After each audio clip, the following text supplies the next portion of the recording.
Cricket আর football নেই, বাংলাদেশের সাথে দুর্নীতি হবে না এটা যেন হতেই পারে না। আর এমন একটি ঘটনা ঘটলো বাংলাদেশের ফুটবল ম্যাচের আজকের ম্যাচে। বাংলাদেশের প্লেয়ার যখন প্রতিপক্ষের ডি বক্সের ভিতরে বল নিয়ে প্রবেশ করে তখনই প্রতিপক্ষের একজন প্লেয়ার তাকে জোরালোভাবে বাধাপ্রাপ্ত করে ল্যাং মেরে মাটিতে ফেলে দেয়। এটার রেফারি পর্যবেক্ষণ করেছে, তারপরেও কোনো সিদ্ধান্ত দেয়নি। ফাউল তো দিলই না, পেনাল্টি হওয়ার কথা ছিল সেটাও দিল না। একেই বলে দিনে দুপুরে পুকুর চুরি।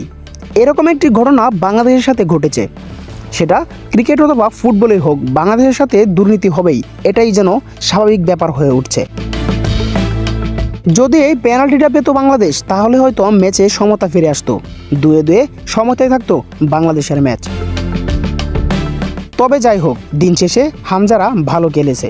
বাংলাদেশের পরবর্তী ম্যাচের জন্য রইল শুভকামনা। ইউনুস শেখ, 24 টিভি।